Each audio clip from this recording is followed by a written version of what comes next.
السلام علیکم ورحمۃ اللہ وبرکاتہ۔ اعوذ باللہ من الشیطان الرجیم، بسم اللہ الرحمن الرحیم۔ یا ایہا الذین آمنوا لا تتخذوا عدوی وعدوکم اولیاء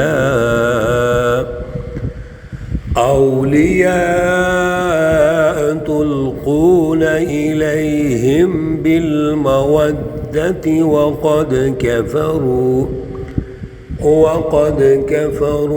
بما جاءکم من الحق۔ صدق اللہ العلی العظیم۔ اللہم صلی علی سیدنا ومولانا محمد النبی الامی وعلی آلہ واصحابہ وبارک وسلم وصلی علیہ۔ معزز سامعین و سامعات، پارہ نمبر 28، اور آج الحمدللہ ہم سورۃ الممتحنہ کا آغاز کر رہے ہیں۔ اس سورہ مقدسہ میں 2 رکوع اور 13 آیات ہیں۔ آج آیت مقدسہ نمبر 1 پر بات چیت ہوگی، اور شاید ہمیں اس پر 3 درس دینے پڑے۔ بڑی اہم سورہ مقدسہ ہے، اس پہ توجہ اور غور و فکر کی ضرورت ہے۔ پچھلی سورہ مقدسہ سورۃ الحشر میں اللہ رب العزت نے سیاسی طاقت، سیاسی اور معاشی اقدامات، اس کا تذکرہ ارشاد فرمایا کیسے ہونے چاہیے غزوہ بنو النضیر کے عنوان سے، اور پھر منافقین کا جو کردار ہے اس کو نمایاں کیا۔ اس کردار کے تناظر میں دور حاضر کا بھی تجزیہ ہوا تھا کہ آج ہم نے جو منافقین حکومتوں میں موجود ہیں، اعلی کار ہیں حکومتیں، ان کا تجزیہ کرنا ہے۔ اور یہی وجہ ہے کہ آج دشمن کی اعلی کاری کی وجہ سے سیاسی طور پر ہم کمزور ہو رہے ہیں، اور ان کے سیاسی غلبے کی وجہ سے، معاشی غلبے کی وجہ سے ہم معاشی طور پر بھی کمزور ہیں۔ اللہ رب العزت نے کھول کھول کے سورۃ الحشر میں ارشادات ہمیں ارشاد فرمائے ہیں، ہم نے سنے، وہاں پر بھی غور و فکر کی دعوت دیتے رہے ہیں۔ اور پھر وہ مال جس کو مال فے کہتے ہیں، اس کو استعمال کر کے دشمن کے مقابلے میں اپنی طاقت کیسے پیدا کرنی ہے، اپنے داخلی نظام کو کیسا مضبوط کرنا ہے، سیاسی قوت کو کیسے آگے بڑھانا ہے، یہ سورۃ الحشر کے بنیادی اقدامات تھے۔ اب اس سورہ مقدسہ میں اللہ رب العزت جماعت کے داخلی نظام، ڈسپلن، نظم و ضبط، اس کے سیاسی نظام، اور پھر سیاسی نظام کا جو ارتقاء ہے، ترقی ہے، اس کے لیے ظاہر ہے مختلف مشورے ہوں گے۔ ان مشوروں کی حفاظت، ان رازوں کی حفاظت جو جماعت کے اندرونی نظام میں طے ہوتے ہیں، اس کو کیسے ہم نے حفاظت کرنی ہے، حکومت کا جو نظم و نسق ہے اس کو کیسے چلانا ہے، قائم رکھنا ہے، تو یہ وہ بنیادی اصول و ضوابط ہیں جو اس سورہ مقدسہ میں ہم سمجھیں گے۔ دشمن کے ساتھ کیسے پیش آنا ہے، دشمن کی تعریف بھی کر دی گئی، دشمن کون ہے۔ میرے عزیزو، ابھی بھی ہمیں دشمن کی پہچان نہ ہو، اللہ رب العزت پہچان کروا رہے ہیں، تو پھر بھی ہم دشمن کو نہ سمجھیں تو بتائیے یہ بالکل وہی دور نہیں ہے جو رسول اللہ صلی اللہ علیہ وسلم کا دور ہے۔ میرے پیارے رسول اکرم صلی اللہ علیہ وسلم دشمن کی پہچان کروا رہے ہیں، ان کے ساتھ کیسے پیش آنا ہے، کیا طریقہ کار ہے، تو وہی آج کے دور میں ہے اور قیامت تک رہے گا۔ اس سورہ مقدسہ کا جو شان نزول ہے وہ سمجھیے، جب صلح حدیبیہ ہو گئی سن 6 ہجری میں، تو اس کی تفصیلات ہیں، پیچھے گزر بھی چکی ہیں۔ صلح حدیبیہ کے نتیجے میں جو صلح طے پائی، اس میں مکہ کو بھی ریاست تسلیم کر لیا گیا، وہ تو پہلے سے ریاست تھی، لیکن یہ مکہ والے مشرکین مکہ مدینہ کو ریاست تسلیم نہیں کرتے تھے، لیکن اس صلح نامہ حدیبیہ میں انہوں نے مدینۃ المنورہ کو بھی ریاست مان لیا۔ رسول اللہ صلی اللہ علیہ وسلم اور آپ کی جو جماعت صحابہ ہے، سچی جماعت، اس کی سیاسی قوت کو تسلیم کر لیا، اس لیے تو صلح ہوئی تھی۔ جب یہ طے ہو گیا تو اس میں یہ بھی طے ہوا کہ جو مکہ والے ہیں جس کو چاہے حلیف بنا لیں، حلیف بنا سکتے ہیں، اور اسی طرح مدینۃ المنورہ بھی اب ریاست ہے، وہ بھی اگر کسی کو حلیف بنانا چاہیں، دوست بنانا چاہیں، اپنے ساتھ شامل کرنا چاہیں، اتحاد کرنا چاہیں تو وہ بھی کر سکتے ہیں۔ چنانچہ اس کے نتیجے میں مشرکین مکہ نے بھی حلیف بنا لیا بنو بکر کو، اور رسول اللہ صلی اللہ علیہ وسلم نے حلیف بنایا بنو خزاعہ کو۔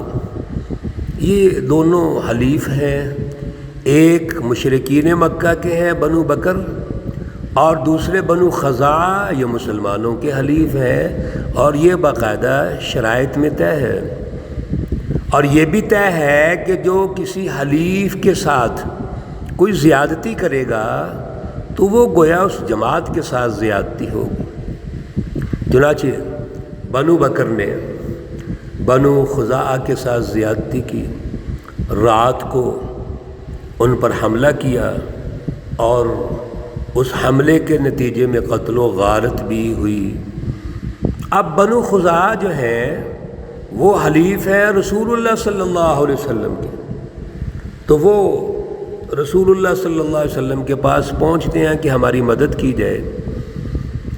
اس مدد کے عنوان سے پیارے رسول اللہ صلی اللہ علیہ وسلم یہ 2 سال تقریباً صلح رہتی ہے، صلح ختم کرنے کا اعلان فرماتے ہیں کہ یہ زیادتی ہوئی ہے، صلح انہوں نے خود توڑی ہے، ایک معاہدہ تھا، معاہدے کو توڑ دیا ہے، ہمارے حلیف پر حملہ کیا ہے، اور ان کے بندے جو ہیں وہ مار دیے ہیں، قتل و غارت کی ہے۔ لہذا رسول اللہ صلی اللہ علیہ وسلم مشاورت کرتے ہیں، اور وہ تفصیلات ہیں، لیکن مشاورت کا عنوان یہ ہے کہ اب ہم مکہ پر حملہ کریں گے، لیکن حملے کا طریقہ کار یہ ہوگا کہ اس راز کو ابھی راز رکھا جائے، خفیہ طور پہ حملہ کریں گے تاکہ حرم مکہ کی بے حرمتی نہ ہو۔ اللہ کا گھر ہے، عظمت والا، شان والا، اس کی بے حرمتی نہیں ہونی چاہیے۔ جب صلح حدیبیہ ہوئی اس کا پس منظر بھی یہ تھا، حضرت عثمان رضی اللہ تعالیٰ عنہ کو جب بھیجا تو مقصد یہ تھا کہ کہیں لڑائی یا جنگ ہونے کی صورت میں اللہ کے گھر کی بے حرمتی نہ ہو جائے۔ یہاں بھی مقصد یہی ہے کہ بے حرمتی نہ ہو۔ اس پر مشاورت ہو رہی ہے، اور اس مشاورت میں حضرت حاطب بن ابی بلتہ رضی اللہ تعالیٰ عنہ موجود ہیں، اور وہ اس مشاورت کو، اس راز کو کھول دیتے ہیں اس شکل میں کہ آپ کے چونکہ بچے ہیں اور رشتہ دار ہیں مکہ میں، آپ یہ چاہتے ہیں کہ وہ کسی طرح محفوظ رہیں، اور محفوظ رہنے کا عنوان یہ بناتے ہیں، دل میں کفر نہیں ہے، منافقت نہیں، کہ حملہ تو ہونا ہی ہونا ہے، رسول اللہ صلی اللہ علیہ وسلم سے اللہ کا وعدہ ہے اور یہ جیت ہو کے رہے گی، لیکن ایک خط کا عنوان بناتے ہیں اور خود خط میں صرف یہ لکھتے ہیں ذو معانی الفاظ، کہ اگر حضرت محمد صلی اللہ علیہ وسلم تنہا بھی مکہ پر حملہ آور ہوں گے تو وہ تمہیں شکست دے دیں گے۔ یہ خط وہ لکھ کر ایک خاتون کو دیتے ہیں تاکہ وہاں پہنچا دیا جائے، اور جب وہ خاتون اپنے سفر کا آغاز کرتی ہے، سفر کر رہی ہے، تو اللہ رب العزت نے وحی کی شکل میں رسول اللہ صلی اللہ علیہ وسلم کو بتا دیا کہ یہ راز فاش ہونے والا ہے۔ رسول اللہ صلی اللہ علیہ وسلم نے حضرت علی رضی اللہ تعالیٰ عنہ کو اور چند صحابہ کو ارشاد فرمایا کہ فلاں عورت ہے، فلاں جگہ پہ ہے، اس کو پکڑ کے لاؤ۔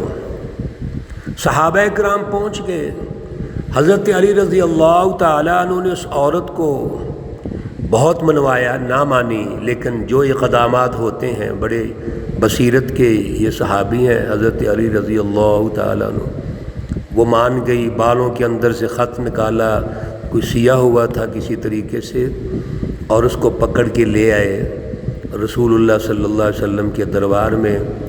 اب حضرت حاتم بن ابی بلتہ رضی اللہ تعالیٰ عنہ کو بھی طلب کیا، سوال و جواب ہوئے، تو آپ نے فرمایا میں نے نہ کفر اختیار کیا ہے، نہ میرے دل میں کوئی منافقت ہے، میرے دل میں صرف ایک ہمدردی ہے اپنے بچوں یا رشتہ داروں کے لیے، اور میں نے یہ بھی نہیں کہا کہ حملہ آور کوئی جماعت ہو رہی ہے، میں نے رسول اللہ صلی اللہ علیہ وسلم کا نام لیا ہے۔ مقصد یہ تھا کہ وہ اگر سمجھتے بھی ہیں اس سے تو بچے میرے محفوظ رہیں گے۔ یہ سارا واقعہ ہے۔ حضرت عمر رضی اللہ تعالیٰ عنہ اپنے جلال میں بھی آئے اور فرمایا کہ ابی بلتہ نے یہ منافقت کیا، غداری کی ہے، اس کی گردن اڑا دینی چاہیے۔ رسول اللہ صلی اللہ علیہ وسلم نے فرمایا یہ بدری صحابی ہیں، اور بدریین کے بارے میں اللہ رب العزت نے ارشاد فرما دیا اعملوا ما شئتم، یہ جو چاہیں کر سکتے ہیں۔ مقصد یہ ہے کہ ان میں منافقت نہیں آ سکتی، کفر نہیں ہو سکتا، یہ غداری نہیں کر سکتے۔ بہرحال غلطی ہے، ایک غلطی تو ضرور ہے، اس کا احساس دلایا، اور پھر رسول اللہ صلی اللہ علیہ وسلم پر یہ آیات نازل ہوتی ہیں۔ یہ پہلی جو آیت ہے اس کا جو شان نزول ابھی عرض کیا ہے، اس کے بعد کچھ قواعد اور قوانین ہیں۔ اللہ ایک واقعہ کا ذکر فرما کر اس کے قوانین تشکیل دیتے ہیں۔ سورۃ المجادلہ نے آپ نے سنا، سورۃ الحشر میں بھی یہ سنا ہے، یہاں بھی کچھ ضابطے ہیں کہ دشمن کے ساتھ کیسے پیش آنا ہے، دشمن کون ہے آپ کا۔ انشاءاللہ العزیز اگلے دروس میں اس کی تفصیل عرض کریں گے۔ اللہ رب العزت ہمیں اعلیٰ ایمان، اعلیٰ شعور عطا فرمائیں، اعلیٰ استقامت عطا فرمائیں۔ اللہ رب العزت تمام بیماروں کو شفائے کاملہ عاجلہ مستمرہ عطا فرمائیں۔ اللہ رب العزت تمام مرحومین و مرحومات کو جنت الفردوس میں اعلیٰ مقام عطا فرمائیں۔ ربنا تقبل منا انك انت السميع العليم وتب علينا انك انت التواب الرحيم، وصلى الله تعالى على النبي الأمي محمد وعلى آله وأصحابه أجمعين برحمتك يا أرحم الراحمين۔ السلام عليكم ورحمة الله وبركاته۔